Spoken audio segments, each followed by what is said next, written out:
বিসমিল্লাহির রহমানির রহিম। সম্মানিত উপস্থিতি, আজকে আমরা যেটা শিখব সেটা হচ্ছে 3 নম্বর মাখরজ, 4 নম্বর মাখরজ এবং 5 নম্বর মাখরজ। সম্মানিত দিনী উপস্থিতি, 3 নম্বর মাখরজ আমরা যেটা জানি যে হলকের শেষ প্রান্ত হইতে 2টি হরফ উচ্চারিত। কয়টি হরফ? 2টি হরফ উচ্চারিত। এটা হচ্ছে কি গইন এবং খ। গইন এবং খ। আমরা জানি 2টা হরফ কি তার তাফখিমের হরফ। তাফখিম মানে কি? মোটা হরফ বা ইস্তিলার হরফ। ইস্তিলা। আর ইস্তিফাল মানে কি? পাতলা। ইস্তিলা মানে কি? ইস্তিলা মানে কি? মোটা হরফ। তাহলে এই মোটা হরফ দুইটাকে আমাদের প্রথমে আমাদের কি করতে হবে? মাখরজ স্থলে যাইতে হবে। মাখরজ স্থলটা হচ্ছে কি? জিহ্বার আমরা শিখছি কয়টা অংশ? 5টা অংশ। জিহ্বার এই যে 5টা অংশ, আমি যদি এটাকে জিহ্বা কল্পনা করি, জিহ্বার গোড়া, দূরবর্তী অংশ, এই সাইফুল মনোযোগ দিও, দূরবর্তী এই জিহ্বার গোড়া, দূরবর্তী অংশ, মধ্যবর্তী অংশ, অগ্রভাগ, আর এটা হচ্ছে কি? এই যে এটা হচ্ছে আগা। অগ্রভাগ কিন্তু উপরের এই অংশ, আর আগা হচ্ছে কি? এটা। এখন এই জিহ্বার গোড়া উপরে আমরা 5টা তালু শিখছি। উপরে কয়টা? 5টা। প্রথমে হচ্ছে কি? মাড়ি, যেটা দাঁতের সাথে লাগানো থাকে। মাড়ির পরে খড়খড়া একটা জায়গা থাকে, ও শক্ত, ওইটাকে হচ্ছে সম্মুখ ভাগ। সম্মুখ ভাগের পরে শক্ত তালু বা মধ্যম ভাগ, আর শক্ত তালুর পরে নরম একটা তালু আছে, নরম জায়গা। এটা তোমরা জিহ্বার মাধ্যমে তোমরা ট্রাই করে দেখতে পারো। এই নরম তালুর হচ্ছে কি? নরম ভাগ। তারপরে হচ্ছে কি? আলজিব। তারপরে কি?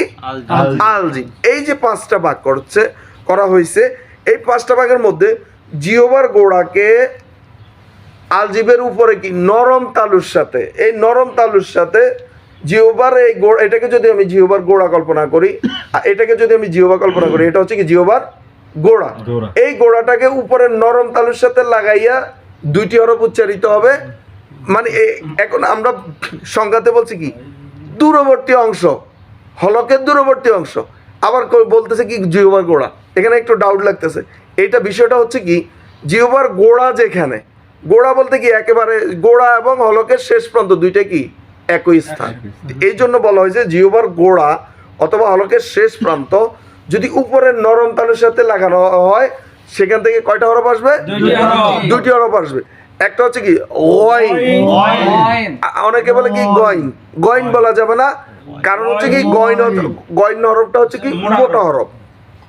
এই হরফগুলোকে বলতে, ইস্তিলার হরফগুলোকে বলতে সবসময় কি? মোটা করেই বলতে হবে। গইনকে আমরা যদি হরকতের রূপ দেই, গইন জবর গ,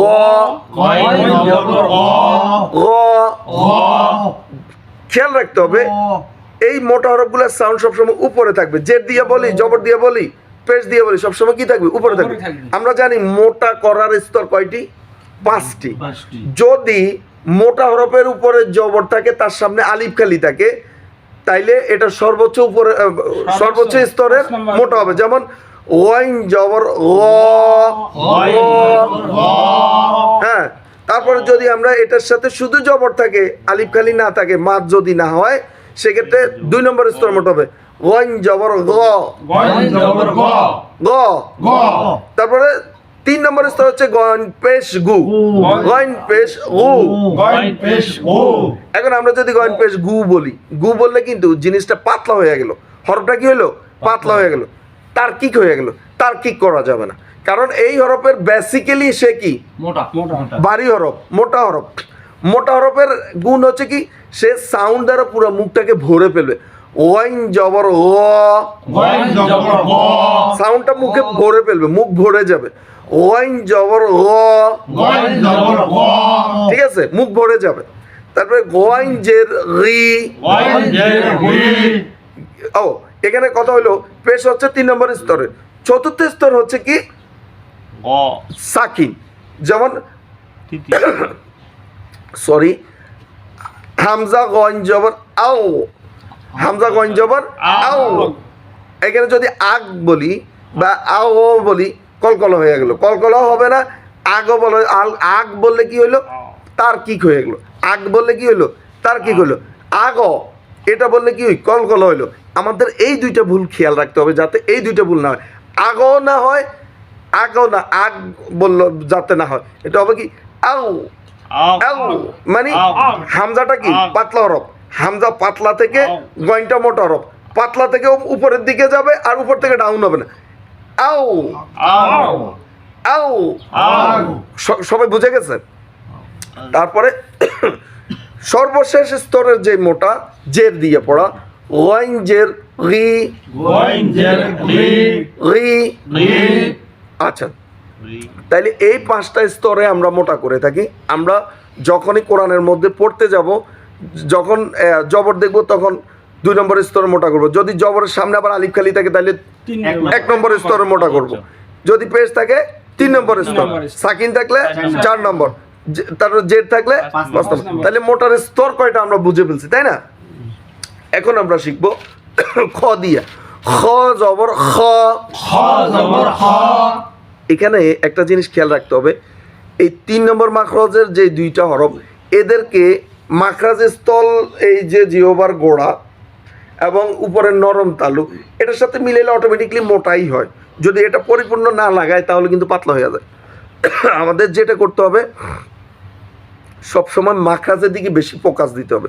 তারপরে এর সিফাতগুলো আমরা আস্তে আস্তে আস্তে আস্তে কি করব, এটা আমরা অবজার্ভ করে ফেলবো। সম্মানিত হাজিরিন, তাইলে আমার একটু মানে জোরে কথা বলার কারণে একটু প্রবলেম হচ্ছে, প্লিজ ডোন্ট মাইন্ড। তাইলে আমরা খকে যদি আমরা জবরজের পেশ দিয়ে 5টা স্তরে আমরা বলি, খ জবর খ, খ বলার সময় এই যে এই সাউন্ডটা জারি থাকবে। খ জবর খ, খ জের খি, খি, খি। আবার এখানে খেয়াল রাখতে হবে, খি বলা যাবে না। খি বললে কিন্তু ওই যে অতিরিক্ত মোটা হয়ে যাবে, অতিরিক্ত মোটা মানে প্রথম স্তরে মোটা হয়ে যায়। খ জের খি, খুই বলা যাবে না। অনেকে যে খুই বলে, খুই বললে কিন্তু এটা ভুল হবে, অতিরিক্ত মানে 1 নম্বরের স্তরের মোটা হয়ে যাবে, এই জন্য এর সিফাতজনিত ভুল হয়ে যাবে। তাহলে আমাদেরকে খকে বলতে হবে খ জের খি।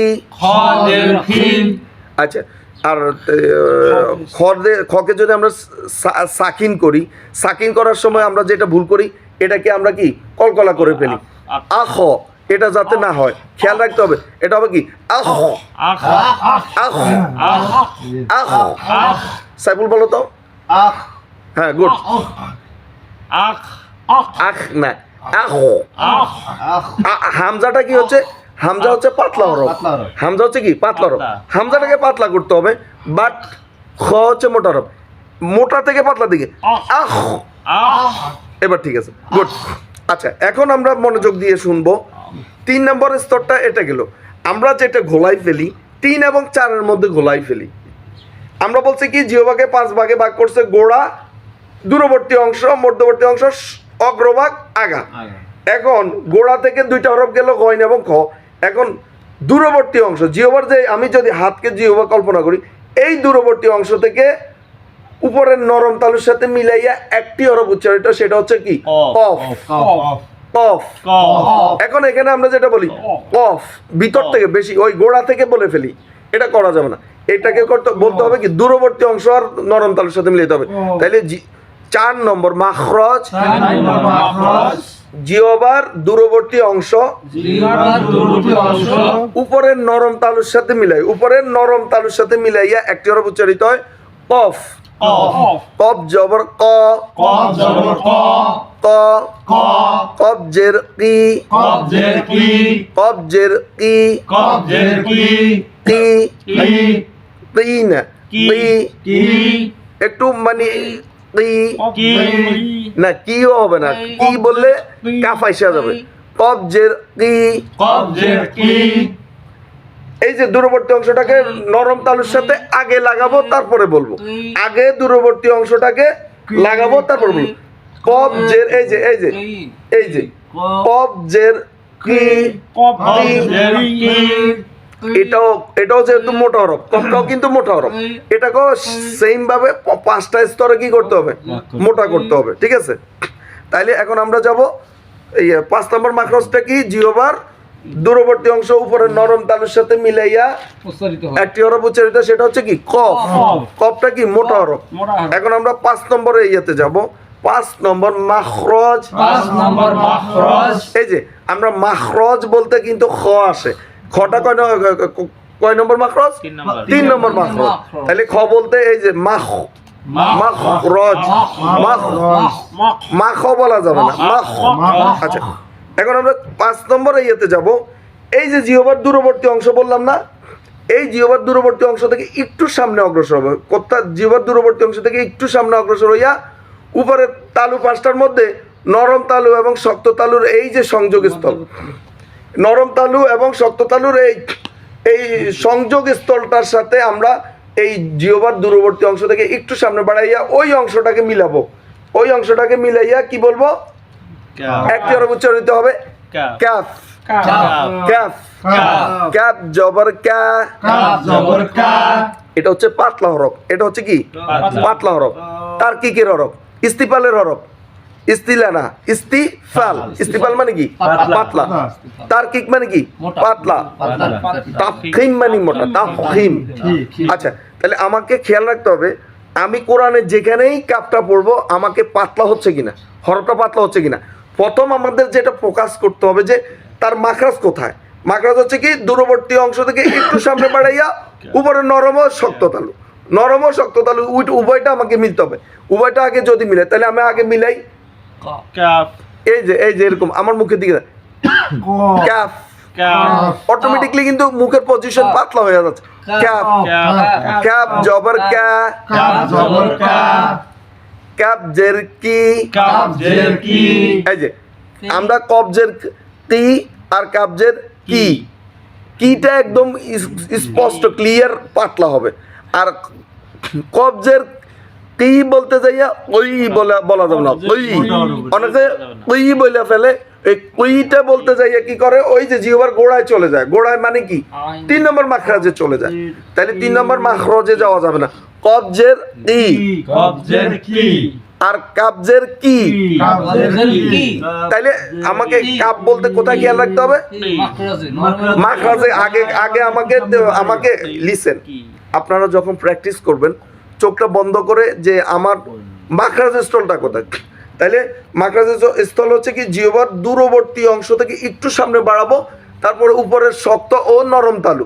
উপরের শক্ত নরম তালুটা আগে জিহ্বা দিয়ে ফিল করবেন। কোথায় শক্ত তালু নরম তালু? জিহ্বা দিয়ে ফিল করার পরে এই দূরবর্তী অংশ থেকে একটু সামনে বাড়াই ওই অংশটাকে যখন মিলাবেন, মিলানোর পরে অটোমেটিকলি ওই হরফটা কি চলে আসবে। তাইলে সম্মানিত হাজিরিন, আমরা আজকে 4টা হরফ পড়লাম। 3 নম্বর মাখরাজ, 4 নম্বর মাখরাজ এবং 5 নম্বর মাখরাজ। আগামীকালকে আপনাদের এই পড়াটা থাকবে। আপনারা এটাকে ভালোভাবে জবর জের পেশ দিয়ে প্র্যাকটিস করবেন।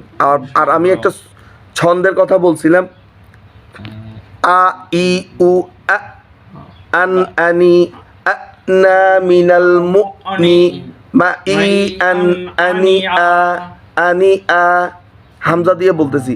ঠিক আছে? এভাবে প্রত্যেকটা হরফকে জবর জের পেশ সাকিন তাসদিদ ঈদগম সব কিছু ঈদগম ইকফা সব কিছু দিয়ে যখন প্র্যাকটিস করা হবে ওই হরফটা অটোমেটিকলি কি ক্লিয়ার হয়ে যাবে। আরেকটা জিনিস, আমরা যেহেতু আগে ভুল শিখে ফেলছি, ভুল থেকে আমাদেরকে পরিপূর্ণ সহিভাবে পড়ার জন্য আমাদের একটু সময় লাগবে। এই জন্য আমাদেরকে কী করতে হবে? হাঁটতে মুড়তে এই হরফগুলোকে কী করতে হবে? প্র্যাকটিস করতে হবে মাই ডিয়ার। তো আজকে সময় আর নিচ্ছি না, আজকে এখানে শেষ করব। ইনশাল্লাহ কালকে আমাদের যেটা পড়া থাকবে, কালকে আমরা এক থেকে শুরু করে 5 নম্বর মাখরাজ আমরা ডে বাই ডে যেটা পড়বো সেটার সাথে নতুন পড়া ইনক্লুড হবে, কোনো পড়া বাদ যাবে না। তাহলে কালকে যেটা পড়া থাকবে 1 থেকে 5 পর্যন্ত আমরা কি করব? পড়ে আসবো। তাহলে আজকে এখানে শেষ করি। সুবহানাকা আল্লাহুম্মা ওয়া বিহামদিকা আশহাদু আল্লা ইলাহা ইল্লা আনতা। এই আনতা আচ্ছা, এগুলো আমরা যখন তাসবিহ শিখবো ইনশাআল্লাহ শিখে ফেলবো। আনতা আস্তাউ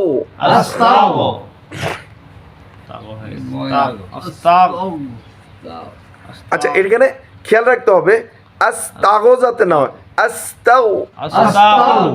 হ্যাঁ দেখি তুমি বলো তো। আস্তাউ। গুড। আস্তাও। রফিক বলো তো। হ্যাঁ আস্তাও। আর একটু মোটা তাপকিন করতে হবে। সাইফুল বলো। আস্তাও। তাগো না, আস্তাউ। আস্তাউ। তাও আস্তাও। তাও। আস্তাও। তুমি তাটাকে পাতলা করতেছো না, তা পাতলা হরফ। আস্তাউ।